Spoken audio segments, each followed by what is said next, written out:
Qual é o sentido da vida? Essa é uma das mais importantes perguntas que a humanidade já fez. Nos últimos anos, porém, ela parece ter perdido seu significado. Muitos acham que estamos aqui apenas para buscar o prazer, para ficarmos ricos ou para ter sucesso. Outros acham que somos o resultado do ambiente em que vivemos, mas a resposta para essa pergunta talvez possa ser encontrada nos piores lugares. O psiquiatra, filósofo e autor austríaco Viktor Frankl sabe bem disso. Prisioneiro durante 3 anos em campos de concentração, onde os humanos eram tratados de modo pior do que os animais, ele se viu reduzido à sua forma mais primitiva. O pai, a mãe, o irmão e a esposa de Viktor Frankl morreram nos campos de concentração durante a Segunda Guerra Mundial.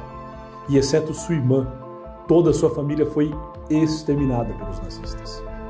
Como foi que ele, tendo perdido tudo que era seu, sofrendo fome, frio e brutalidade, em constantes ameaças de morte, conseguiu encarar a vida como algo que valia a pena? Isso é o que você vai descobrir em nosso novo filme original. Seja muito bem-vindo à estreia da nossa produção internacional Além da Liberdade. Nós viajamos por 5 países para criar um filme documental inédito sobre a vida de Viktor Frankl. Esse filme vai além de um simples retrato biográfico. É uma obra profunda que explora o verdadeiro sentido da vida. Afinal, um psiquiatra que passou pessoalmente por tamanha experiência certamente tem algo a nos dizer. Ele, mais do que ninguém, pode ser capaz de ver a nossa condição humana com sabedoria e compaixão. Além disso, diferente de outros registros sobre Frankl, nosso novo original não apresenta apenas imagens de locais históricos, mas reúne também entrevistas com especialistas, personalidades importantes que dedicaram a vida para entender o pensamento e as ideias de Viktor Frankl. Você vai embarcar em uma viagem guiada por mim, juntamente com Cláudio Garcia Pintos, um especialista renomado em logoterapia. Juntos, exploramos as raízes de Frankl em Viena, sua cidade natal. Visitamos a impactante realidade do gueto de Terezin, na República Tcheca, onde Frankl experimentou pela primeira vez a prisão. Percorremos também o campo de concentração de Auschwitz, na Polônia. Por fim, nossa jornada nos levou ao sombrio campo de concentração de Dachau, na Alemanha, o último destino de Frankl antes de ser liberto. Hoje, nosso convite é para que você tenha uma busca autêntica pelo sentido da vida, pois, como Frankl dizia, a alma humana pode suportar tudo, exceto a ausência de sentido. A Lumini não é um streaming igual aos outros. Prova disso são as produções originais como Isabel Cristina, uma história de martírio, O Sim de Maria, A Vida Interior e Via Sacra. Poucos sabem, mas todo esse conteúdo tem uma coisa em comum. Eles foram feitos para você ter uma experiência única com a beleza, a bondade e a verdade. Aqui, nós levamos a sério o que você assiste. Aliás, aqui nós levamos você a sério. Senhoras e senhores, Além da Liberdade é a nova produção internacional da Lumini e começa agora.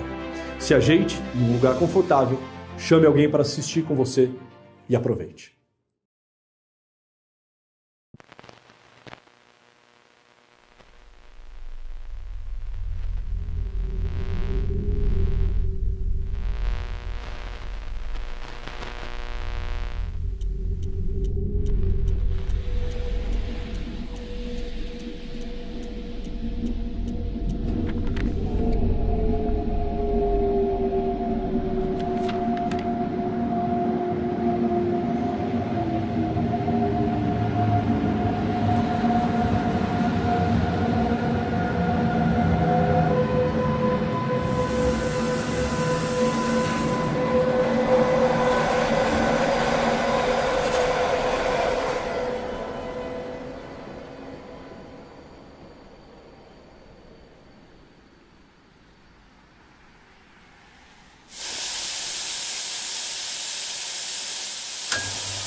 frio. O cafezinho vai bem agora, cara.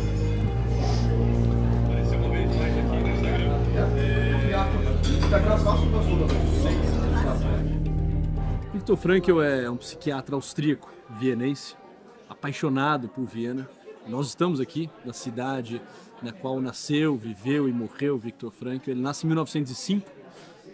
Ele quase nasce numa famosa cafeteria aqui de Viena, Café Sille. Ele diz que a mãe dele teve as primeiras contrações numa tarde primaveril numa cafeteria. Viktor Frankl é, sem dúvida nenhuma, uma das maiores personalidades de todo o século XX. Doutor honoris causa 29 vezes, reconhecido 29 vezes.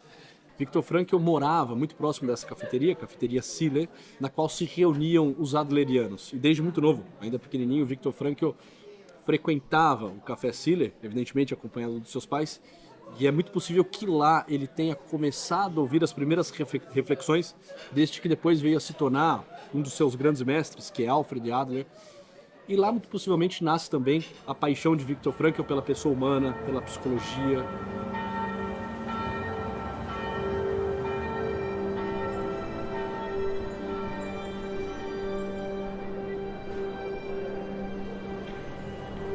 Viktor Frankl fue un hombre común y corriente. Yo siempre digo que un hombre ordinario, común y corriente, que tuvo una vida extraordinaria. Y eso le da el valor testimonial. Porque si lo definiéramos como un hombre extraordinario, posiblemente ni a vos ni a mí nos serviría como ejemplo. Nosotros no somos extraordinarios. Viktor Frankl nació en 1905 en la capital del imperio más importante de la era moderna, el Imperio Austrohúngaro. Viena, la capital del imperio, era la capital del mundo, la capital artística.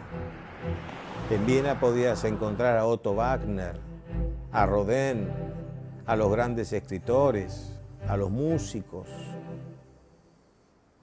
La capital política, el imperio austrohúngaro manejaba la política europea. La capital científica, pensá que Viena había desplazado a París y Londres. La capital económica, militar del mundo era Viena. En esa Viena, en 1905, nace Viktor Frankl, de una familia judía muy tradicional. Viktor Frankl, ele é filho de Elsa Frankl e Gabriel Frankl. E Frankl vai dizer que o clima familiar era um clima extremamente gostoso. A máxima de vida do pai de Viktor Frankl é a seguinte: como Deus quer, assim eu aceito. Pero sucede algo que era previsible. Se desata la Primera Guerra Mundial. Allí cambia todo, evidentemente, no solo para Viktor y su familia, para el mundo entero. Cambia la historia. Fueron años del 1914 al 18 de una guerra terrible. Afectó a la familia Frankl al punto tal que tenía que salir con Walter incluso a veces a mendigar o robar comida para que pueda comer su familia, hasta que en el 18 termina la guerra. Terminó la guerra, el imperio austrohúngaro la perdió, de modo tal que Europa cambia totalmente, y lo que era un gran imperio ahora pasa a ser Austria, una pequeña república en el centro de Austria. De todas maneras, él pudo cumplir su sueño, ya en el 18, de estudiar en el liceo. Su vocación de médico ya era firme en él, quería ayudar a la gente. ¿Cómo creer en un mundo que había pasado esa guerra? ¿Cómo podía alguien creer en una vida posible después de tanto sufrimiento? Y él se propuso desarrollar lo que llamó el antídoto contra el nihilismo. Em nenhum momento da minha vida foi a morte o centro das minhas preocupações. Mas uma única questão: Não será a transitoriedade da vida que aniquila o seu sentido? E a resposta que determinou todas as minhas decisões foi a seguinte: em certa maneira, só a morte é que dá sentido à vida.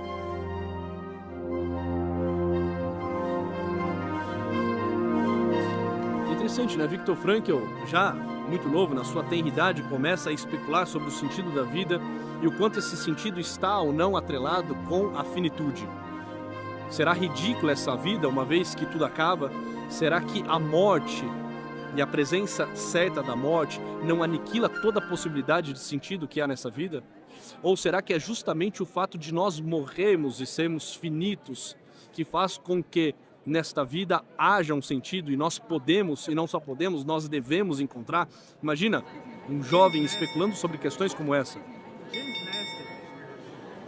Olha que interessante, aqui nós vemos a caveira, como diria Francisco de Assis, a irmã morte, dando as badaladas de uma hora que se encerra, convocando uma nova hora que agora chega, e os apóstolos passando. Isso tudo nos coloca diante dessa reflexão do memento mori, né? Lembra-te que vais morrer. Poderíamos dizer, né? Lembra-te que és etéreo, que és pó, que ao pó voltarás. Essas badaladas marcam uma hora que já não existe mais, uma hora que se encerra. Então logo elas se encerrarem, essa hora nunca mais existirá.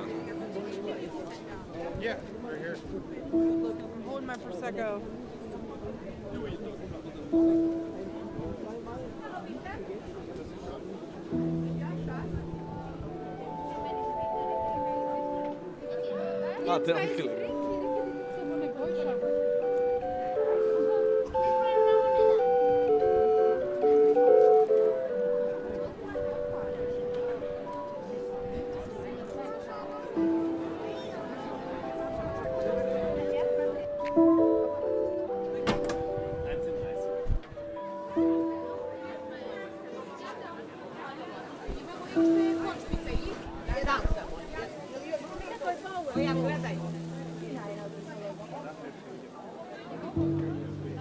Se recibe de médico y eso le permite acceder a ese nivel de ayuda que él tanto aspiraba. Él quería curar a la gente sin darle medicamentos. Era un sueño que había tenido.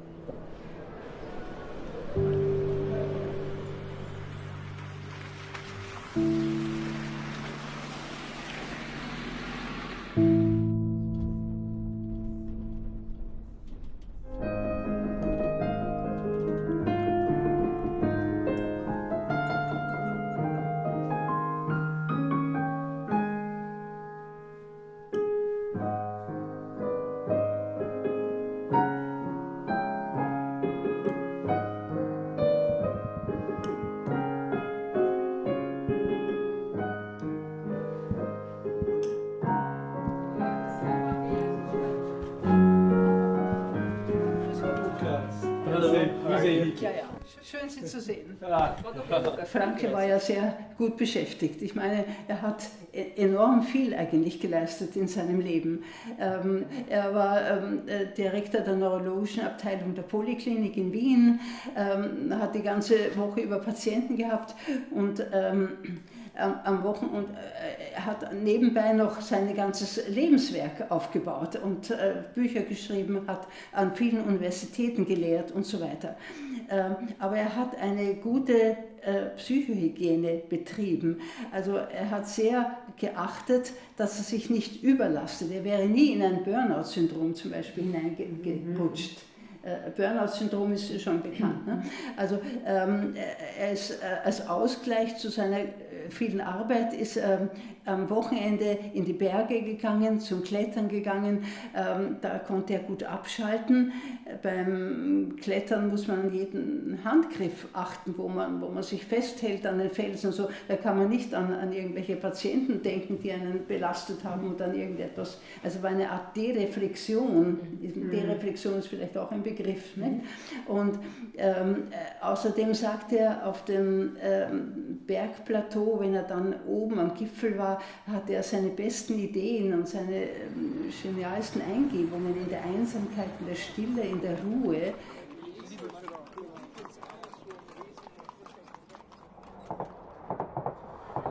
Desde muito cedo aparece em Viktor Frankl essa noção de que a pessoa é algo a mais do que a realidade material. Há algo que transcende, há algo que escapa aos olhos, há algo que é especificamente humano, que nós não encontramos nos animais, não encontramos numa máquina. O homem, para Frankl, tem que ser necessariamente, obrigatoriamente, mais do que uma máquina, que é programada para funcionar de uma forma, muito mais do que um animal que vive nesse mundo atrelado às realidades do mundo, buscando sobrevivência, buscando prazer, fugindo de todo desprazer. Para Viktor Frankl, há algo na pessoa que extrapola isso tudo, obrigatoriamente. Há um especificamente humano.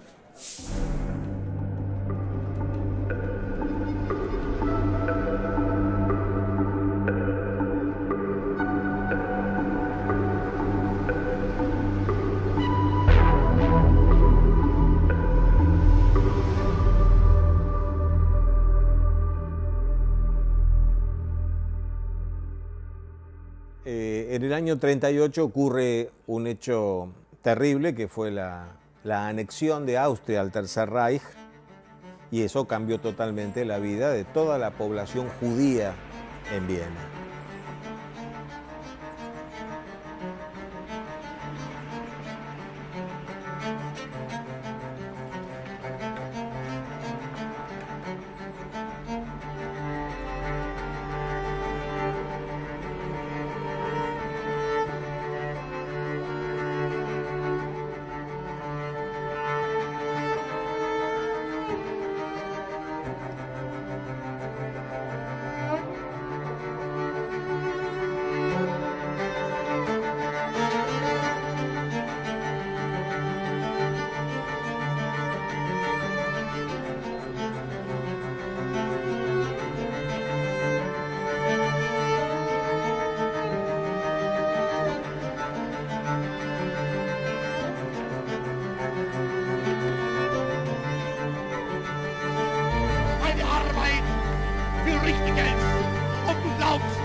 Quando no ato da anexação da Áustria ao Terceiro Reich, Viktor Frankl estava no Teatro Urânia.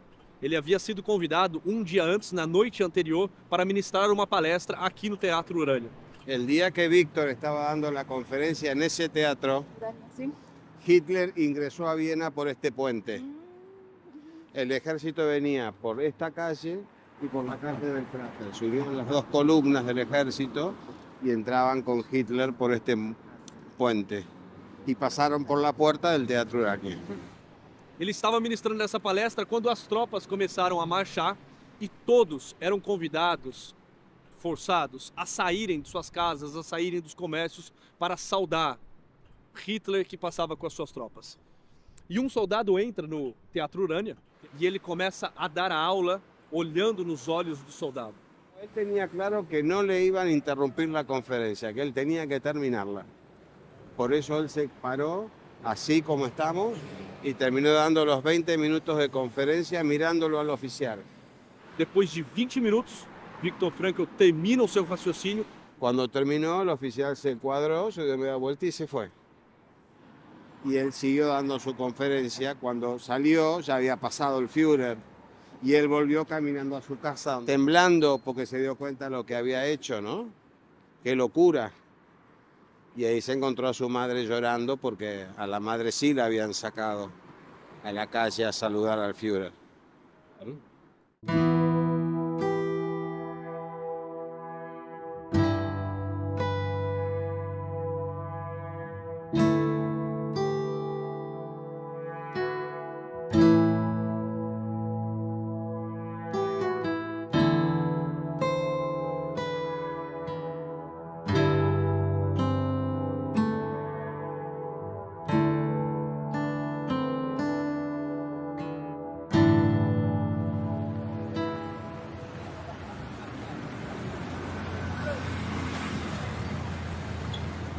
Cuando los nazis anexan Austria, entran en vigencia en Austria las leyes de Nuremberg, que eran leyes que fueron emitidas en 1935 para Alemania. Como Austria pasó a ser parte, queda bajo la misma ley. Esas leyes eran las que le negaban a los judíos la condición de ciudadano, de modo tal que no tenían derecho a nada. Dentro de esas leyes de Nuremberg está la ley de identificación, por lo cual no podía quedar duda de quién era judío y quién no. No podía quedar duda. Nosotros lo que sabemos es la estrella de David. Bueno, la estrella de David. Pero además, a todos los hombres judíos les obligaron a cambiarse el segundo nombre. Víctor se llamaba Víctor Emil Frankl. Todos los hombres judíos por segundo nombre tenían que llamarse Israel. De modo tal que Víctor pasó a ser Víctor Israel Frankl. Y todas las mujeres judías tuvieron que cambiar su segundo nombre por Sara. No tenía que quedar duda alguna de quién era judío y quién no. Esto tenía que quedar clarísimo.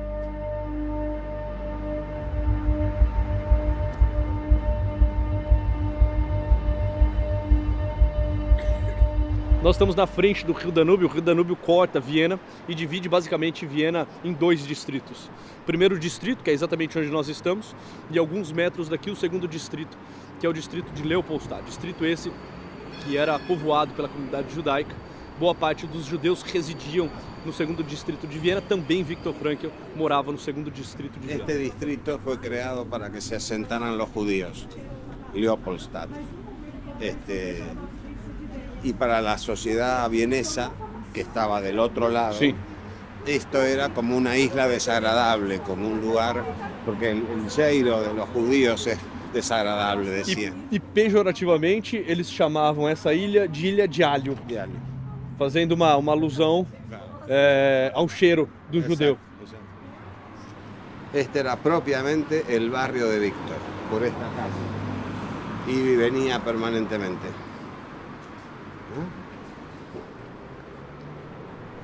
¿Cuántas veces escuchamos hablar de Zerninggasse? ¿No? Bueno, aquí está. Segundo distrito de Leopoldstadt, Zerninggasse. Zerninggasse, número 6, segundo distrito de Viena. É aqui que nasceu e viveu até 1942 Viktor Emil Frankl.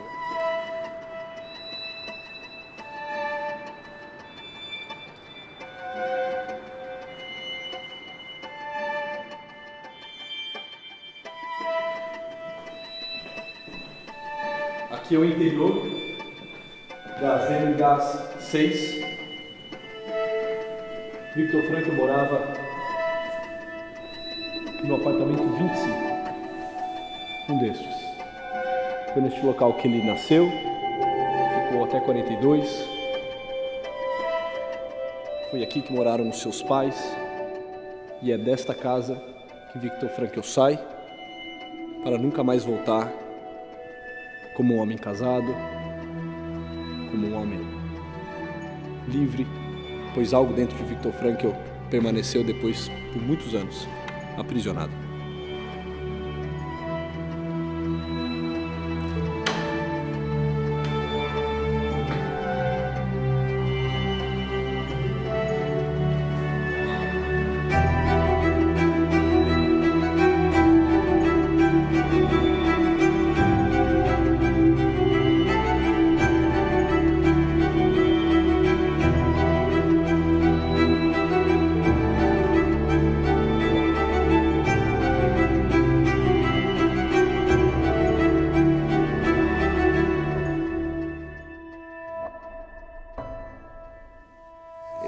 En el caso del ejercicio de la profesión también se limitó, no se podía ejercer la profesión. Los médicos, a él el título de médico se lo sacaron y le dieron un título de especialista, que es como de un técnico, digamos. Pero los médicos judíos solo podían atender pacientes judíos. Y los pacientes judíos solo podían Los pacientes judíos solo podían ir a médicos judíos.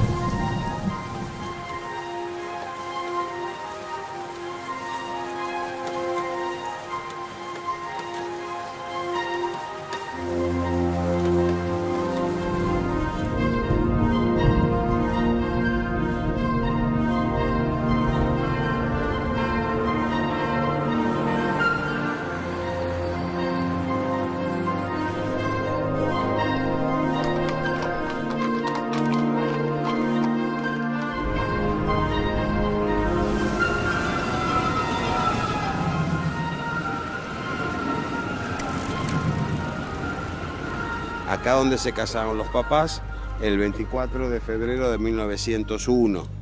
Acá empieza la historia de Víctor. Esta fue la única sinagoga que no fue destruida por los nazis, porque no se dieron cuenta que había una sinagoga. Si no, lo hubieran destruido también, ¿no? Pasó desapercibida, por eso esa noche de los cristales rotos, donde destruyen todas las sinagogas, esta fue la única que no fue destruída. Há um grande impasse na vida de Viktor Frankl. Sair de Viena ou não? Ele tinha um visto americano.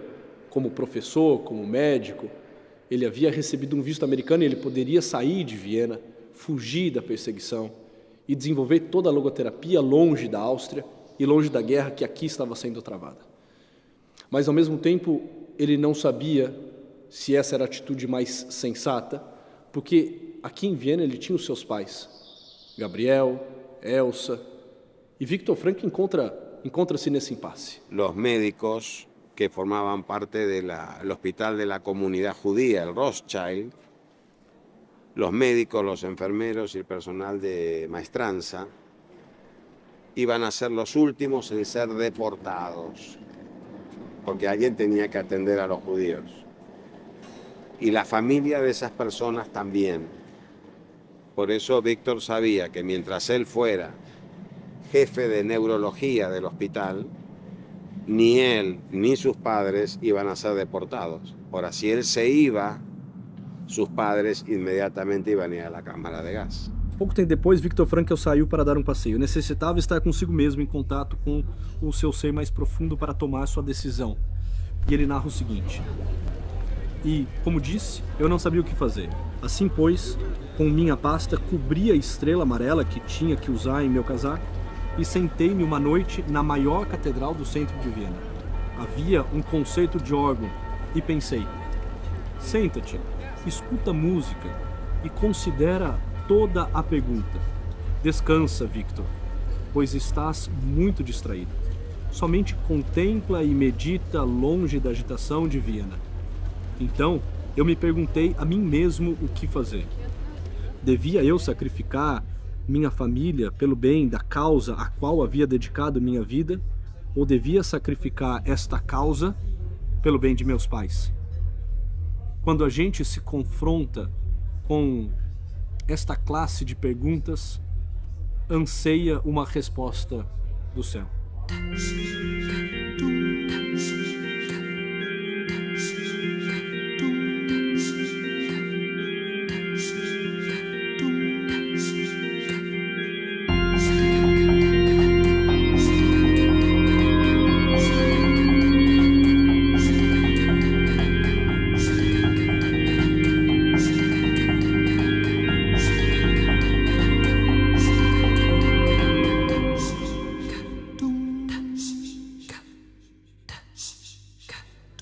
Eu deixei a catedral e fui para casa.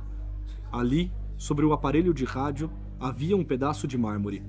Perguntei ao meu pai o que era isso. Ele era um judeu piedoso e o pegara no lugar onde havia a maior sinagoga de Viena. Esta pedra foi parte das tábuas que continham os 10 mandamentos. A pedra tinha gravado em dourado uma letra em hebreu. Meu pai me disse que a letra aparecia somente num dos mandamentos, no 4º mandamento: honra a teu pai e a tua mãe, e tu estarás na terra prometida. Depois disso, decidi permanecer na Áustria e deixar que meu visto americano caducasse.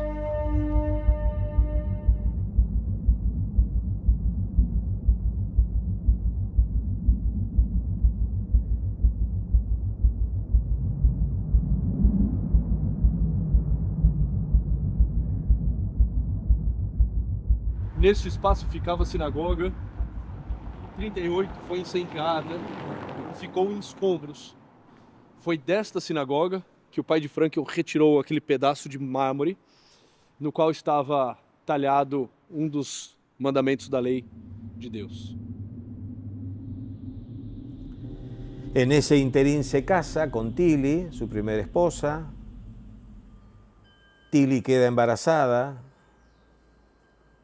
pero los nazis no permitían que las judías tuvieran hijos. Es más, una judía embarazada era considerada una alta traición al Tercer Reich. El intento por ensuciar la sangre aria.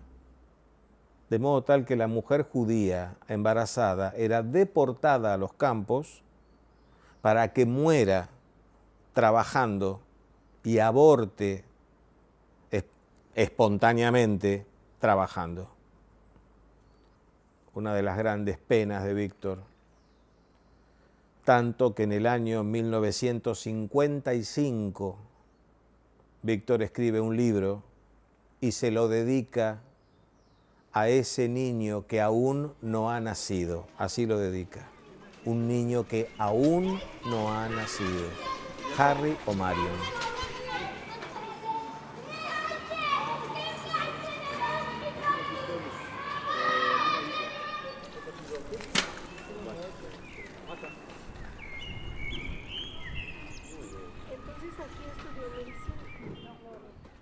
Este é o Liceu, colégio em que estudou Viktor Frankl.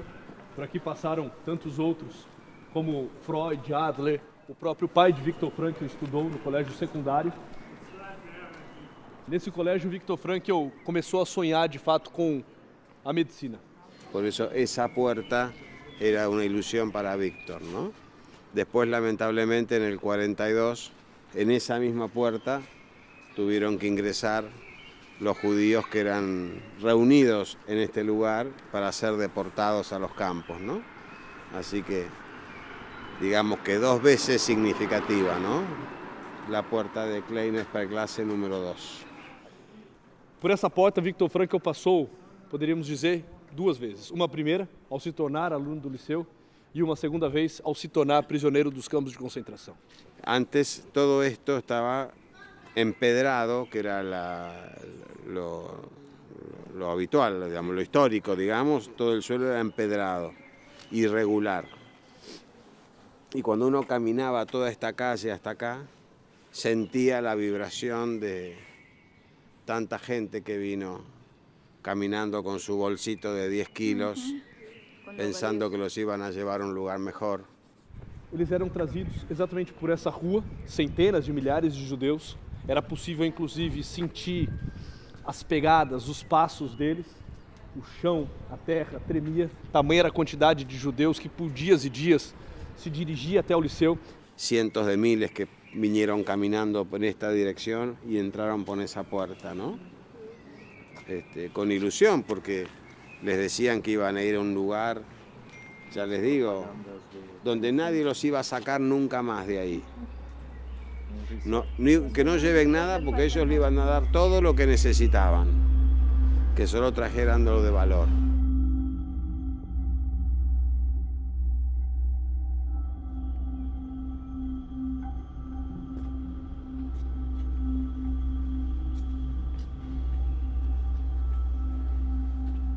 Num primeiro momento, por essa porta, passa o jovem Viktor Frankl, que sonhava em se tornar um grande médico, e aqui começa o seu caminho rumo à medicina. E num outro momento, já adulto, por essa porta sai Viktor Frankl, agora como um prisioneiro dos campos de concentração.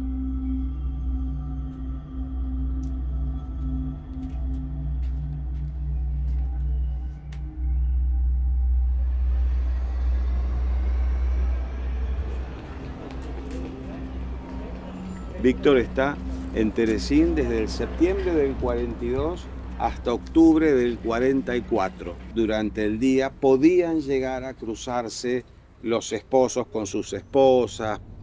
Van a ver porque es una ciudad, Terezín, es distinto. Esa es la única ventaja que tenían. Pero estaban obligados a trabajos forzosos, con um régimen salvaje, não? O pai dele estava muito enfraquecido, porque estava já subnutrido, e o pai dele havia pego uma forte pneumonia, que já havia tomado os 2 pulmões. E Viktor Frankl consegue, de algum modo, encontrar uma ampola de morfina em algum lugar desse gueto de Terezín, e à noite, sem que ninguém perceba, sem que ninguém veja, ele consegue encontrar o seu pai, que já estava numa fase terminal, e Viktor Frankl olha nos olhos do pai, e o pai uma vez mais vai repetir essa sentença: meu filho, como Deus quer que assim seja feito. Naquela mesma noite o pai falece, mas Viktor Frankl de algum modo consegue cumprir com aquilo que a lei de Deus havia lhe convocado.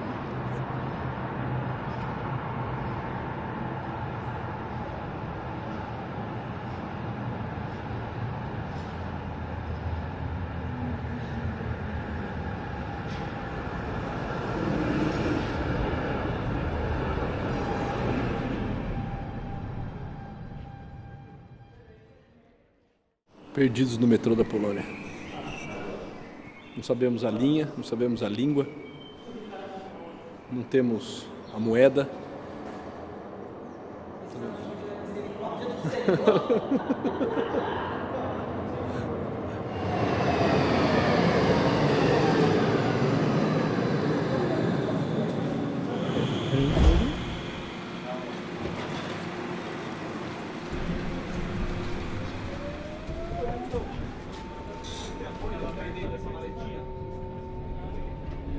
Imagine-se a seguinte situação: o transporte de 1.500 pessoas está a caminho há alguns dias e noites.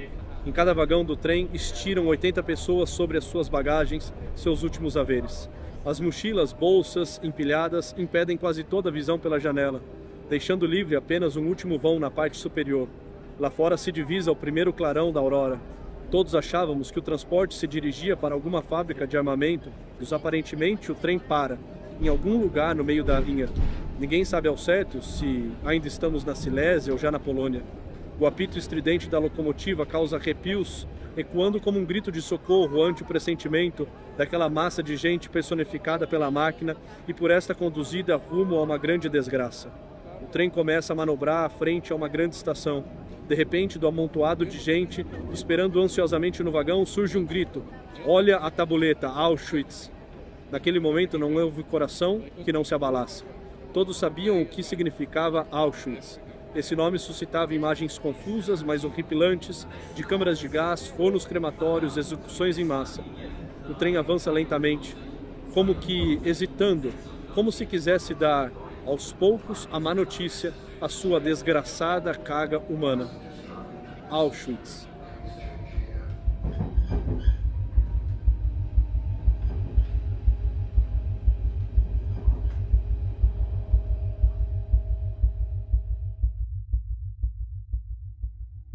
Víctor, al entrar a Auschwitz, había lo que se llama una primera selección.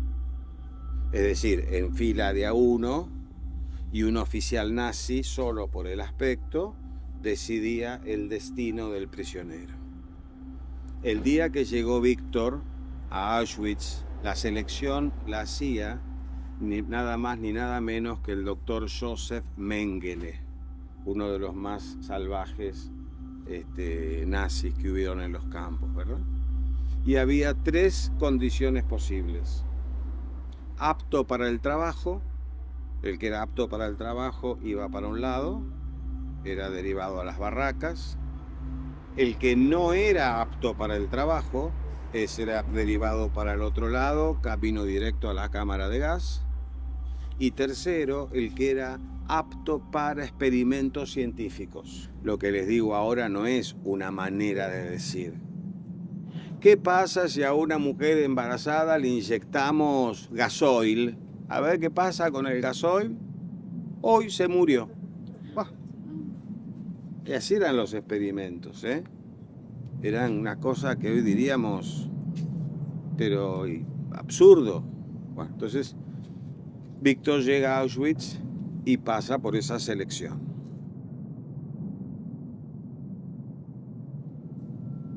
Pasa la selección, los compañeros de barracas, lo primero que le dicen, vos vas a ser el primero en ir a la cámara de gas, porque por su contextura física, ya les digo, era como yo, más o menos, no era grandote así como él, no. Le dijeron, vos vas a ser el primero en ir a la cámara de gas. Esa noche, él en Auschwitz, su primera noche, él no encuentra a un camarada que había venido con él en el transporte y pregunta al famoso capo. En los campos estaban los capos. Los capos eran prisioneros que los nazis elegían y que eran como su ojo dentro de las barracas. El que luego contaba todo lo que pasaba. Y eran terribles, peores que los nazis.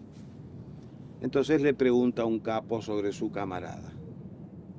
El camarada lo lleva a la ventana y le dice, ahí está, señalándolo el humo que salía por las chimeneas.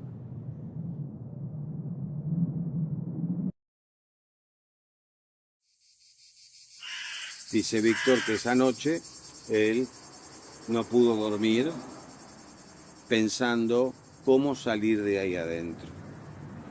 Y reconoció que había solamente 3 posibilidades.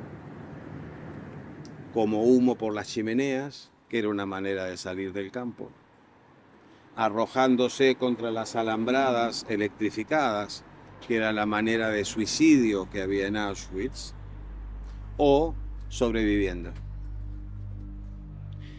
Salir como humo no era una opción, no lo iba a decidir él, de modo tal que le quedaban 2.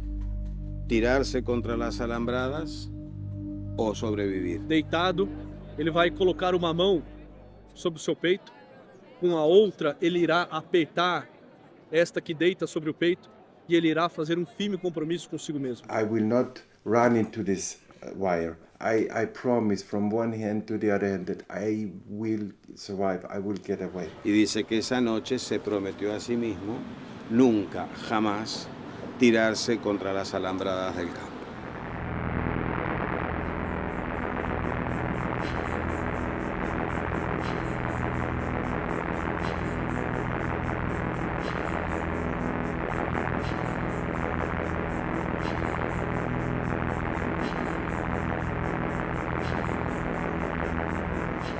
This house here is 120 years old. I like this. This is old. Me in this house. It is really nice to be here, to work here. So,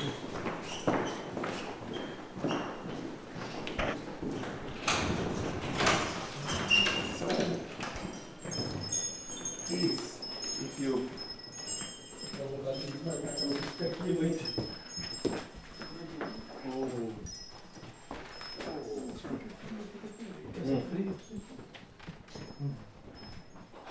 So also here, please come closer. This don't make too many pictures. It looks chaotic. Please come closer. You see still a lot of my books, a lot of books of Dr. Wallnöfer.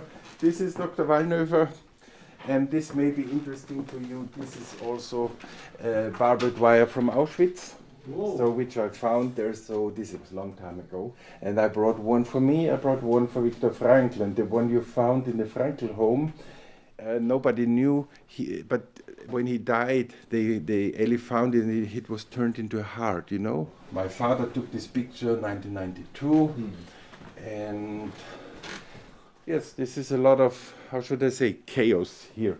You have my treasure box. This is also some old books of Viktor Frankl, and I collected many of them, you know, all these first editions. You see, this is a gift from Ellie, statue of responsibility. So Ellie was very kind to give this to me.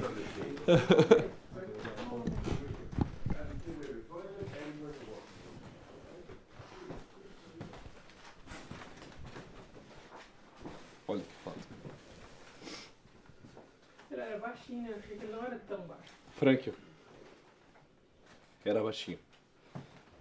É que o Harald é muito grande também, né?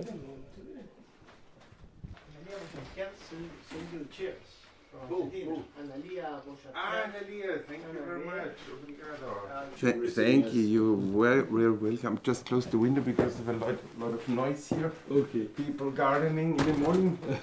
So, being a medical student at that time, which I was very fond of, brought me from the city of Graz to Vienna, and I found a very, very little flat. The flat was smaller than this room, only 12 square meters. So I chose to take this flat because it was near to the hospital and to university, and it had no shower. So it was common in that time that people went to sort of saunas to get showers or to have a little bath of sauna, steam bath. And I went there and asked, I'm not able to afford your price for the sauna because it was expensive, but I give you some shilling at that time. Would you let me shower in your showering room? I said, okay, a nice guy, older man, Mr. Pokorny, and he said, you poor student, just go in there, you don't have to pay, go on, come on showering. And one day he detected that I was studying medicine, interested in psychiatry, psychology, and so on, and he said, do you know, Professor Frankl is also guest in my sauna. And I said, Frankl, Viktor Frankl, yes, I have heard that name once, but I am ashamed today.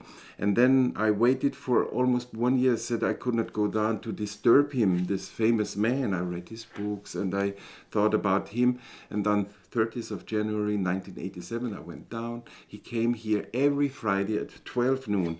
On the point, on the minute. And I saw a little man just with a shirt and getting off his clothes, and I went there and said, it should be Viktor Frankl. I went there and said, excuse me, my name is Harald Mori, I'm a medical student. Are you Professor Frankl? Yes, didn't know him. And he said, yes, why? And he was really not fond of that. And I said, yes, I'm studying medicine and I'm here and I would like to ask you some questions if you allow me. And he looked at me and said, yes, okay, come with me. And it took me about 30 seconds to get off all my clothes. And I followed him into the sauna.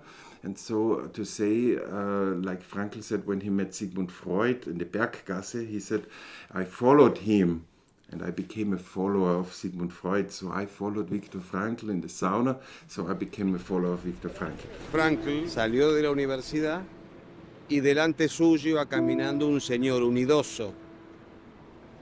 Frankl intuyó que podía ser el profesor Freud. Con timidez dijo, lo voy a seguir hasta la esquina de la calle Bergasse. Si en la calle Bergasse dobla, posiblemente sea Freud. Lo siguió el recorrido que hicimos nosotros hasta esta esquina y ese señor dobló. Dijo, debe ser Freud. Lo voy a seguir. Si se detiene en el número 19 de la calle Bergasse, es Freud. Dobló por la calle Bergasse y lo siguió hasta el número 19. Cuando este señor se detiene en el número 19 y pone la llave para abrir la puerta, no tuvo dudas, es el Dr. Freud. Se apuró el paso, lo intercepta y le pregunta, ¿usted es el profesor Freud? Freud dice que lo miró de arriba abajo y le dijo, sí. Víctor, con pudor, le dijo, mi nombre es Viktor Emil Frankl, pensando que Freud iba a decir, ¿y usted quién es? ¿Quién lo conoce? Dice que Freud lo miró fijamente y le dijo, Viktor Emil Frankl, Cerningasse 6, Interior 25, segundo distrito, Leopoldstadt, Viena. Conocía de memoria su dirección postal por las tantas cartas que Frankl ya le había enviado, ¿no? Dice que eso significó que se relajaron los dos, estuvieron charlando un rato, mantuvieron la correspondencia epistolar, pero que él ya en ese momento tuvo una pena muy grande. Le hubiera gustado conocerlo mucho antes. Siguió admirándolo, pero bueno, lamentablemente él decía, la deportación significó que todo el archivo que él tenía con las cartas de Freud fueron destruidas por la Gestapo, ¿no? Imagínense ustedes lo que serían hoy si tuviéramos esas cartas del diálogo entre Frankl y Freud, ¿no? Sería una barbaridad, una riqueza enorme, ¿no?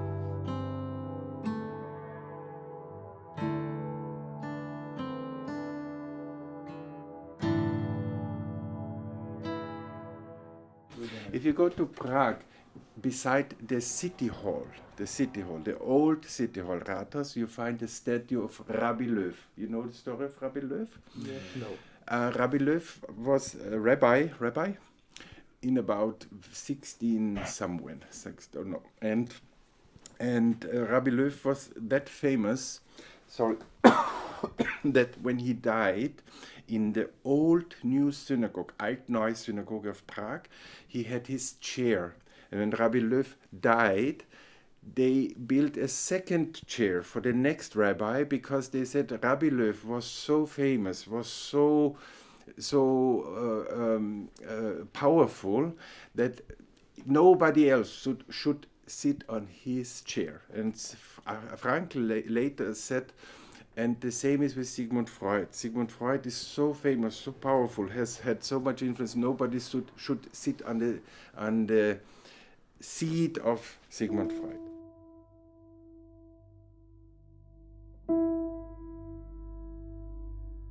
Sigmund Freud afirmou em certa ocasião: imaginemos que alguém coloca determinado grupo de pessoas bastante diversificado numa mesma e uniforme situação de fome.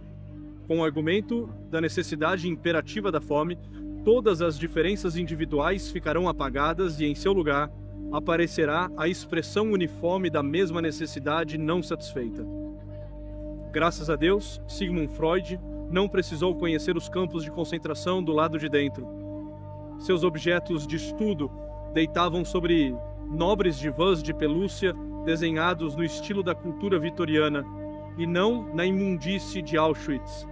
Lá, as diferenças individuais não se apagaram, mas, ao contrário, as pessoas ficaram mais diferenciadas. Os indivíduos retiraram suas máscaras, tanto os porcos como os santos.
You see, there is the list of the new came prisoners who were registered in Auschwitz on 29th of May 1941. They were deported from Warsaw, and here we have the numbers given to prisoners. So 16670,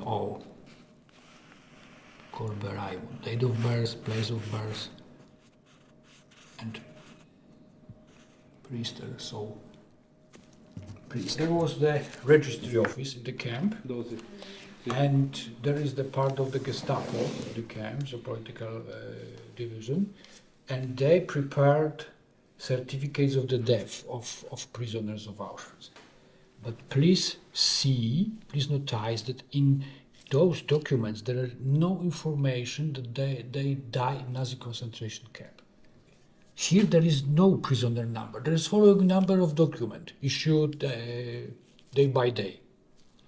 Here we have information about the date of death and place of death. Auschwitz Kasernestraße, Oświęcim, Auschwitz Military Barrack Street. This is the official address of the camp. Okay. And here we have Todesursache, the reason of the death. Totally false, of course, totally fake. Because prisoners who worked as clerks in the registry office, they used the list with names of illnesses in German or in Latin to put random in this part of the document. So here we have the problem with heart. Cuando él hablaba de dos clases de personas, los decentes y los indecentes, y cuando decía santos y puercos, él siempre aclaraba, puedo usar la palabra santos desde que conozco la historia de Maximiliano Kolbe. Sempre lo aclarava. Agora, nessa questão da oferta, ele chegou a fazer isso em vida, né? Ele diz que quando ele percebe que a chance dele sair com vida é quase nula, ele oferta a vida dele para que Deus poupe a esposa e a mãe. Ele fala, mas Deus não aceitou a minha oferta. Ele fez essa oferta em vida.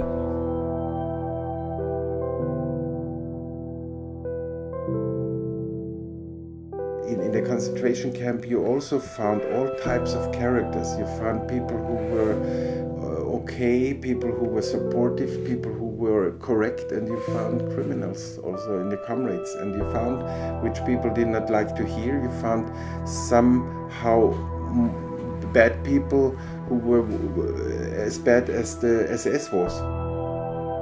In der Jugendzeit war er mit einem sehr nihilistischen Menschenbild konfrontiert. Das war eigentlich der Punkt. Sowohl im Gymnasium als auch durch seine Beziehung zu Freud war er mit einem Menschenbild konfrontiert, das, wo der Mensch nichts als ist. Also sozusagen entweder nichts wie ein besserer Computer oder nichts wie ein nackter Affe, oder also immer eine Art Abwertung des Menschlichen, nur auf Triebe und nur auf das, wo der Mensch erzogen worden ist, und wie erzogen worden ist. Also immer eine Abwertung. Und das hat ihn eine Zeit lang sehr gequält. Und aus diesen eigenen Erfahrungen heraus, dass das etwas Destruktives ist, hat er sich eben selbst herausgezogen, indem er gesagt hat, das muss falsch sein. Das ist ein grundfalsches Menschenbild. Dass der Mensch ist mehr als all das, was man ihm da unterstellt hat. Und so kam er eigentlich auf das spezifisch Humane, auf die geistige Dimension. Also aus seiner Frustration, dass dem Menschen eben diese Geistigkeit abgesprochen wurde und der Mensch auf ein tierisches Niveau reduziert wurde, sowohl von seinen Professoren im Gymnasium, also besonders auch von Freud. Aufgrund dessen hat er in einer Art Rebellion dann sein würdigeres Menschenbild entwickelt und eben dem Menschen diese geistige Dimension und diese Geistbegabung zugesprochen, die die Würde und den Wert des Menschen ausmachen, bedingungslos.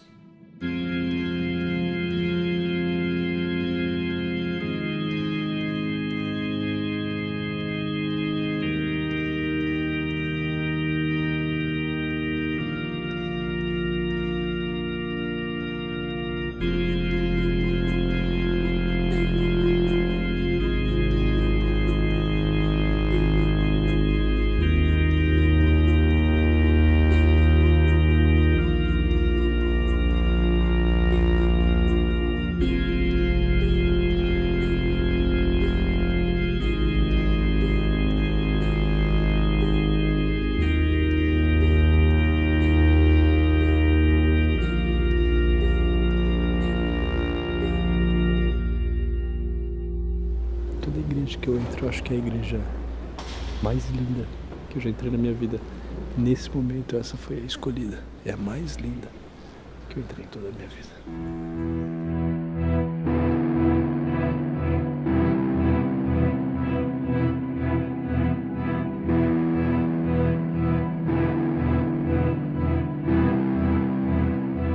No campo de concentração, tudo te convida a um rebaixamento.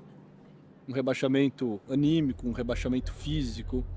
Te convida também a um rebaixamento espiritual.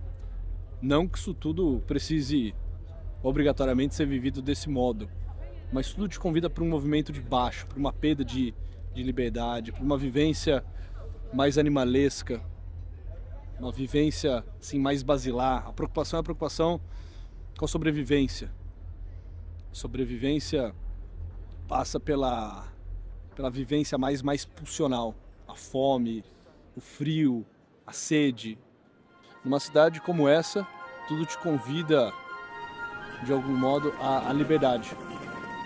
A estética te convida a olhar para o alto, as catedrais te colocam num movimento de elevação, uma elevação espiritual, uma elevação anímica.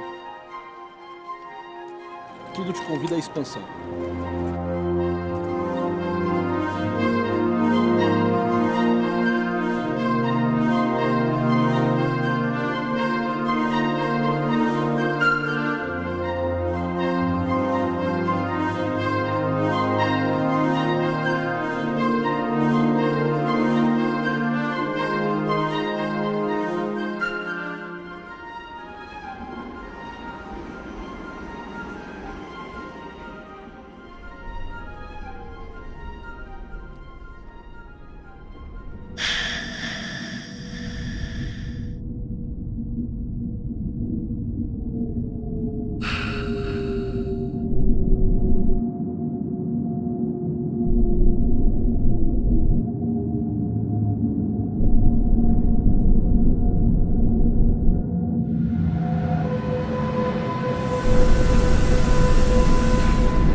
Tem um cheiro de sangue naquelas paredes, naquele espaço. Imaginar o desespero daquelas pessoas que entravam lá enganadas, né? A elas era dito que tomariam um banho e depois seriam conduzidas a um outro lugar. Desespero delas quando aquelas pastilhas começam a cair, quando as portas se fecham, quando o gás começa a sufocá-las. Crianças, mulheres, idosos, famílias. Talvez corriam, gritavam, se abraçavam, mas assim, parece que ainda hoje dá para ouvir o grito de desespero, um grito de ajuda, um grito de socorro. In the concentration camps, especially in Auschwitz, you know, when people arrived, people were brought to what was called the so-called Brausebad. Brause means the shower. So, and of course, they made the same when they forced people to go into the gas chambers. They said, now you go in here, you find the same installations of Brause, but what came out was not water, it was gas.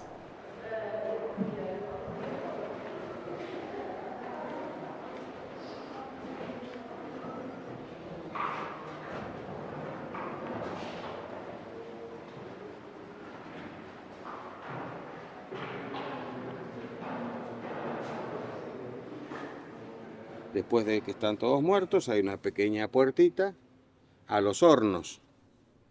Y de los hornos salen vagones con las cenizas, que muchas las usaban para fertilizar los campos. La ceniza de los cuerpos las usaban como fertilizante.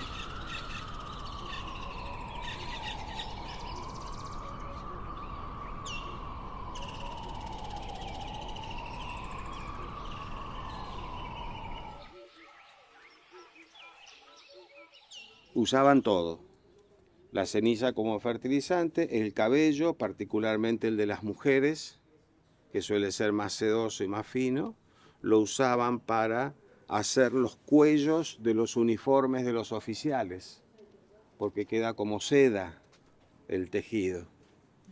La grasa, famoso para hacer jabón, la grasa de los cuerpos para hacer jabón. Antes le sacaban todas las prótesis, los dientes de oro, todo le sacaban.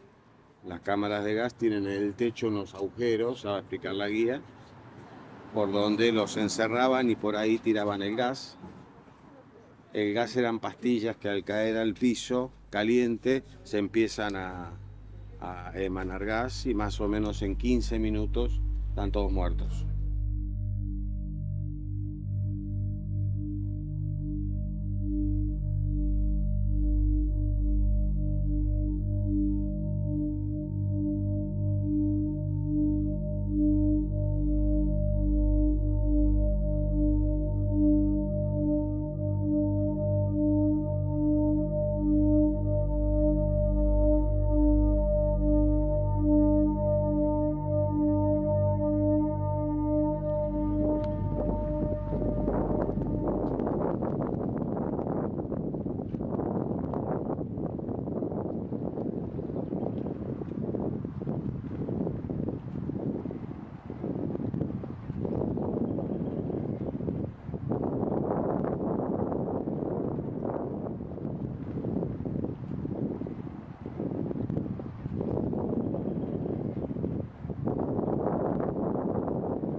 No sé de qué manera él hizo un cálculo en ese momento de cuáles eran las probabilidades estadísticas que tenía para sobrevivir. No sé de qué manera hizo un cálculo estadístico, como si les dijera que la probabilidad de sobrevivir era 20 a 80. 80% que no y 20% que sí, una cosa así.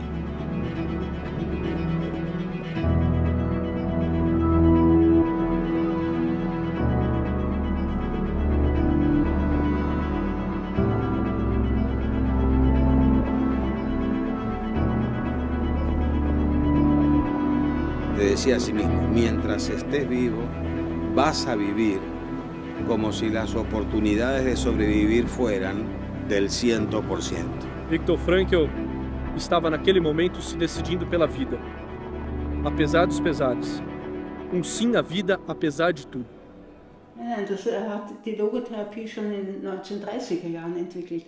Hat auch da schon sein erstes Buch, die ärztliche Seelsorge, geschrieben, als Buchmanuskript. Ne? Und hat sogar versucht, dieses Manuskript noch zu retten. Er hat es mitgenommen ins Lager. Es war eingenäht, versteckt in einem Mantel eingenäht, im Futter drin eingenäht. Aber natürlich, er musste den Mantel gleich hinwerfen. So, es war verloren, es war eigentlich verloren, dieses Buch, Manuskript. Estando en Terezín, en octubre del 44, a Víctor aparece en la lista de los que van a ser deportados a Auschwitz. Tilly, cuando ella ve en la lista que Víctor va a ser derivado a Auschwitz, le pide a los oficiales que por favor la incluyan en el mismo transporte. Ella no quería separarse de Víctor. En ese tren que los lleva de Terezín a Auschwitz es donde ellos comparten una promesa. A él le sacan el manuscrito que tenía y se lo rompen. Tilly le pide que le prometa que sobrevivirá al campo para volver a Viena y escribir ese libro. Y él le pide que sobreviva al campo para volver a Viena y ser su primera lectora. Le pide que por favor haga todo lo que sea necesario para sobrevivir. Lo que no sabía ella es que al llegar a Auschwitz eran separados hombres y mujeres. E numa noite, ele percebe que está sendo tomado por uma forte febre. Nesse momento, Viktor Frankl pesava em torno de 40 quilos, já estava todo carcomido, já estava desnutrido, fraco, e ele percebe que ele começa a entrar num delírio, e ele, como médico, diz que é certo que se ele dorme, morre.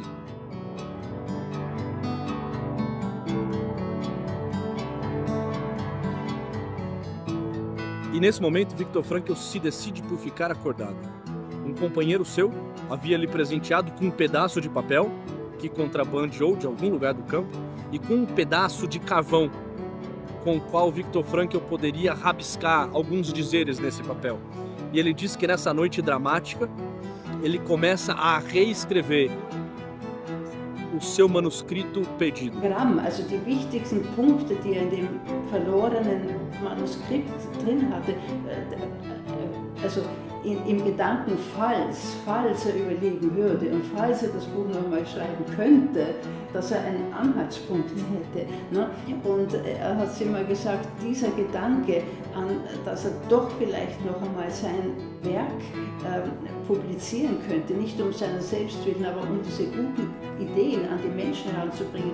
Dieser Gedanke hat ihm buchstäblich das Leben gerettet, weil das hat ihm so einen Lebenswillen eingehaucht in dieser Niederschrift dieses Stenogramms, dass er mit puren Lebenswillen sozusagen noch einmal diese Typhuserkrankung überlebt hat. Ele estava profundamente desejoso de encontrar a sua esposa, Tilly. Y Tilly es derivada a distintos lugares, terminando en Bergen-Belsen, que es uno de los campos bastante salvajes de mujeres.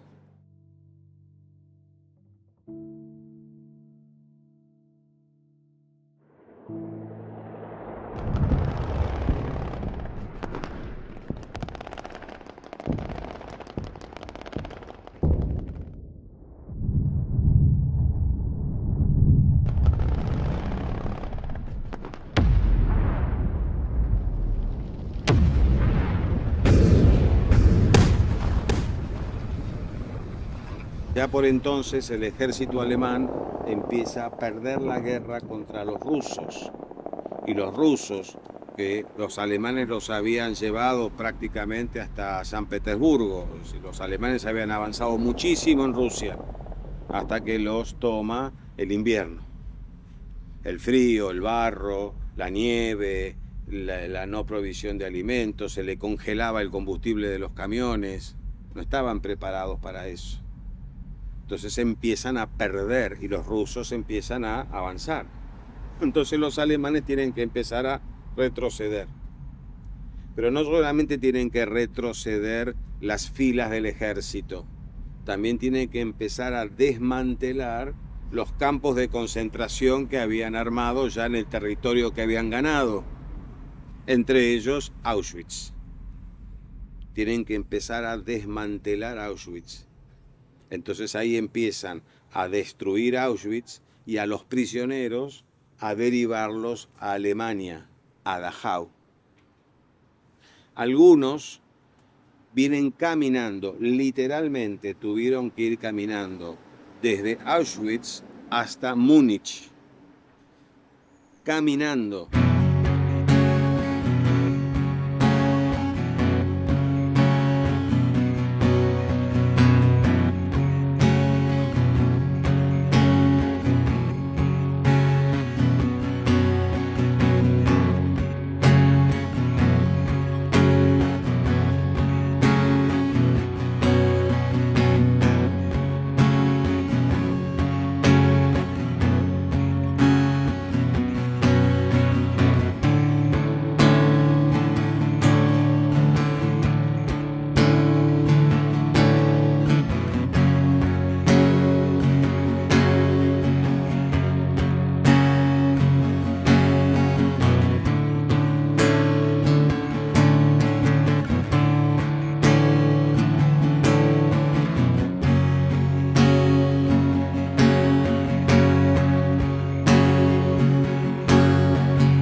Em 1945, Viktor Frankl é liberto dos campos de concentração.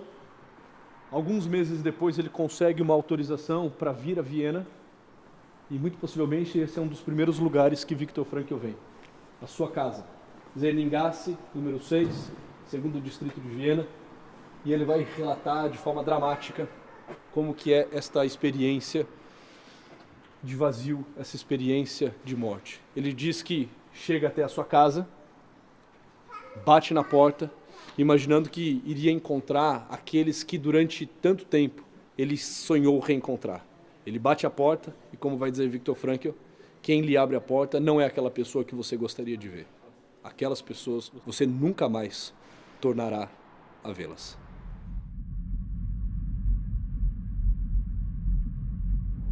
Tudo perdeu peso e importância. No fundo, não tenho casa, nem tenho pátria, não consigo criar raízes. Acho que já não vou viver muito tempo. Só tenho o sentimento de que não tenho nada para procurar. Nunca fui digno de Chile. Já sabia disso. Agora sei mais. O mundo tão pouco era digno dela. Com meu mau pressentimento, folheio os salmos e leio: espera no Senhor. Anima-te. Espera, pois, no Senhor, ó minha alma. Chile não estava à minha espera. Y ahí es donde él mismo se plantea, un hombre que no tiene a quien amar, un hombre que no tiene qué hacer en la vida, un hombre que no tiene en dónde vivir, ni para qué hacerlo. Also das ist erzählt worden, aber das glaube ich nicht, dass er wirklich gedacht hat, sich umzubringen. Das ist erzählt worden, aber das ist untypisch für ihn. Also so wie er es mir gesagt hat, war er gegen Suizid eingestellt. Weil grundsätzlich hätte auch im Lager schon in Zaun laufen können, der war elektrisch geladen. Ja. Und also warum sollte er gerade, wenn er überlebt hat, eigentlich das tun? He was a human being. He lost five to six people who were murdered, included his unborn child, the unborn child of Tilly. He was only a human being. And of course he had a power, and he developed really an energy that is so precious and so encouraging for all of us. Unmittelbar nach seiner Befreiung aus dem Konzentrationslager da saß er einmal noch in Deutschland am Ufer der Isar und hat so in den Fluss geschaut und hat er sich gesagt, also mein altes Leben ist gestorben. Das ist, ich kann so sagen, das alte Leben nicht mehr fortsetzen. Das ist im Lager gestorben. Aber mir ist diese ungeheure Gnade geschenkt worden, dass ich ein zweites Leben noch einmal leben darf. Es inevitable que cuando uno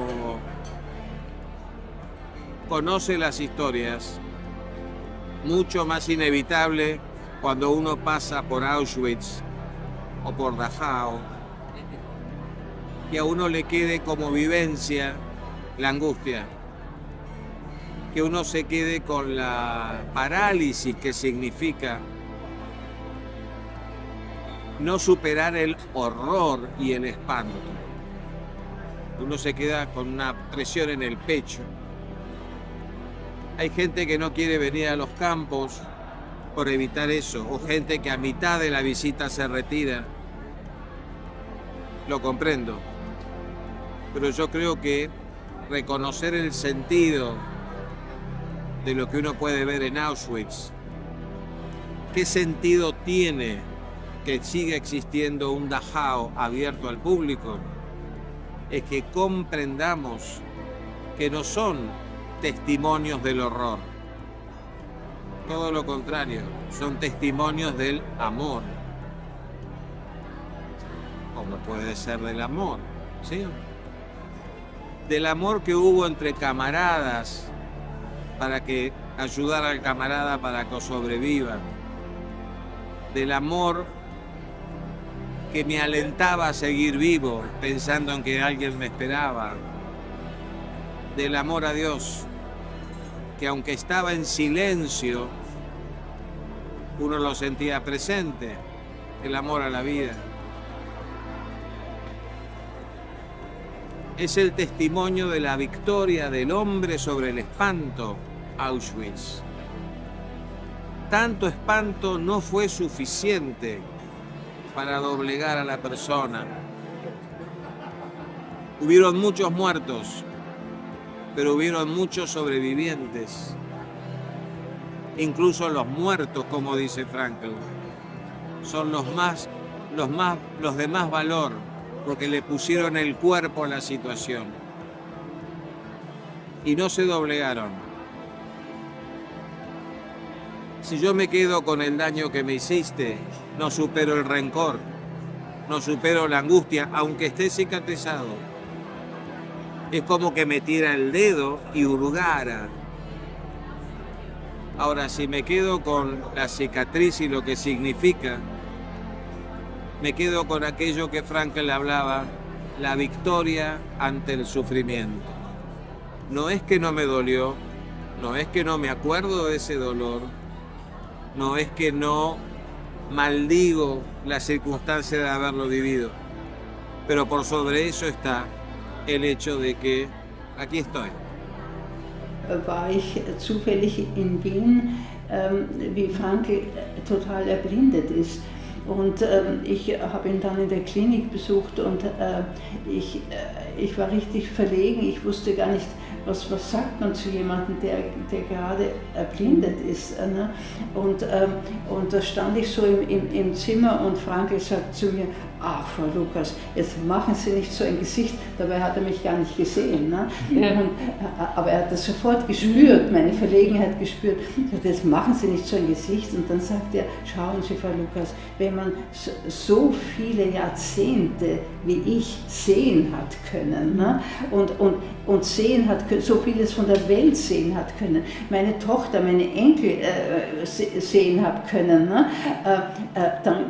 Dann hat man nur Grund zur Dankbarkeit, nur Grund zur Dankbarkeit. Es gibt viele Menschen, die von Geburt aus blind sind oder in jungen Jahren erblinden. Und ich habe so lange sehen können, so viel von der Welt und meine Familie sehen können. Mein Herz ist voller Dankbarkeit. Nossa geração é realista, porque chegamos a conhecer o ser humano como ele de fato é. Afinal, ele é aquele ser que inventou as câmeras de gás de Auschwitz. mas ele é também aquele ser que entrou nas câmeras de gás, de cabeça erguida, e tendo nos lábios o Pai Nosso, ou um Shema Israel.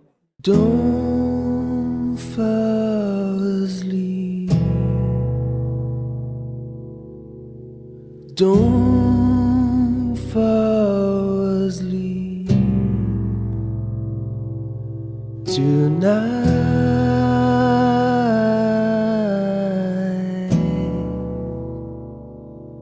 Tonight.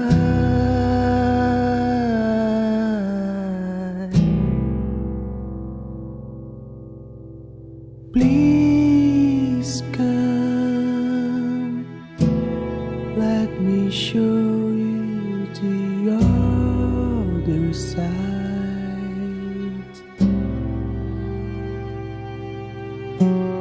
Please come, you just have no place to hide.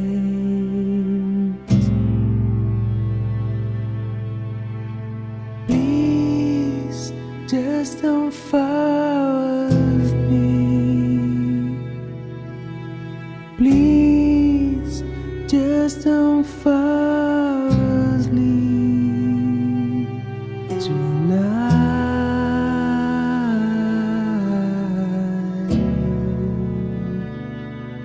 Tonight.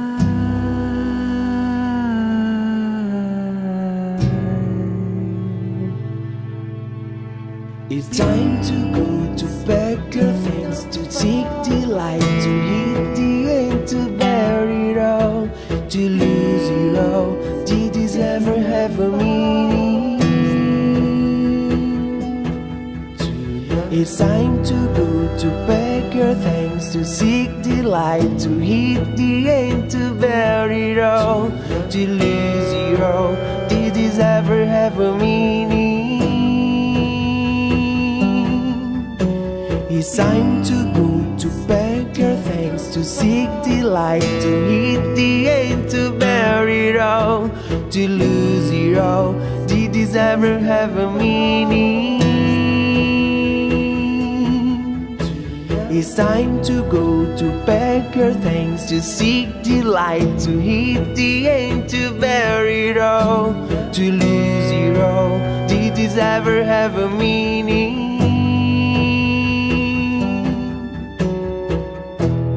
Don't fall asleep.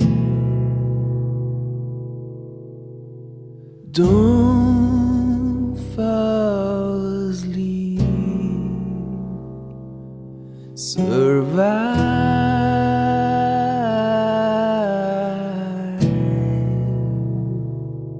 Survive.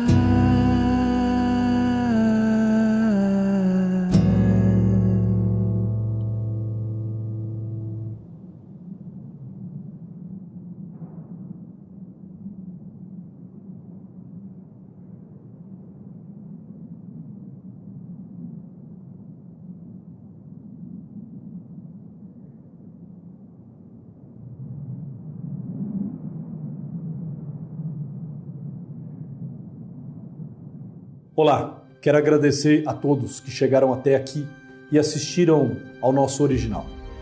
Esperamos que a história de Frankl tenha inspirado você a encontrar propósito em sua vida. Agora, eu quero convidar você para fazer parte de uma missão grandiosa e nos ajudar a contar mais histórias que iluminam, como essa que você acabou de assistir. Hoje, a Lumini é a única plataforma que tem coragem de fazer um filme igual a esse. Pense por um segundo em tudo que você assiste todos os dias. Esses conteúdos acrescentam algo de valor ou simplesmente distraem você do que importa? Provavelmente a resposta não é boa, mas não se culpe. Sabemos como é difícil encontrar um lugar seguro com conteúdos interessantes que aproxima você do que é bom, belo e verdadeiro. A Lumini existe para mudar isso, para levar até você a beleza que tanto falamos, a bondade que tanto desejamos e a verdade que tanto precisamos. É assim, com as histórias que contamos e que ainda vamos contar, uma a uma, elas influenciam nossa visão de mundo, inspiram nossas vidas e nos lembram da beleza que pode ser encontrada em cada canto. No entanto, nossa missão requer mais do que palavras, ela exige ação. Juntos, e apenas juntos, poderemos construir uma nova cultura que dure para sempre. E vamos fazer isso contando mais histórias que iluminam. Com esse filme, já foram lançados 4 originais esse ano, e nos próximos meses a ideia é expandir ainda mais essa marca. Em dezembro, vamos fazer algo inédito. Somos os primeiros a fazer um documentário internacional sobre Santa Teresinha do Menino Jesus, com cenas capturadas na França e nos Estados Unidos, e que foi realizado com colaboração do padre Paulo Ricardo. O documentário contará com entrevistas internacionais e apresentará um retrato inédito da vida dela, que é uma das maiores santas da história da Igreja. Além dessa produção, iremos apresentar uma nova série inédita, com direção de Juliano Casarré. A série é uma investigação sobre o fenômeno da santidade no Brasil, onde procuramos descobrir os traços e vivências dos santos brasileiros. Tudo isso é incrível, não é verdade? Nosso objetivo é fazer essas histórias chegarem na casa de milhões de brasileiros. E para alcançarmos isso, precisamos de uma pessoa. Você. Os heróis que fazem parte da Lumine tornam tudo isso possível. E pode ser que você pense que ajudar a criar e divulgar esses filmes seja complicado ou caro, mas acreditamos que todos devem ter a oportunidade de participar. Por isso temos uma oferta especial para que todos, sem exceção, possam entrar conosco nessa missão. A partir de agora, você pode nos ajudar a realizar esses filmes e fazer parte da Lumine por apenas 86 centavos por dia. Ao se inscrever agora, você vai nos ajudar a contar mais histórias como essa. Terá acesso ao nosso melhor plano e a todo o catálogo com centenas de filmes inéditos, temporadas de séries únicas, sucesso dos cinemas, programas infantis seguros, originais da Lumine e muito mais. Além de acesso a Smart TV, celular ou computador para assistir onde e quando quiser. Clique no link da descrição ou aponte a câmera do celular para o QR Code e assine a Lumine agora. Estamos aqui para criar histórias que iluminam e uma a uma vamos contá-las para o mundo. Até mais.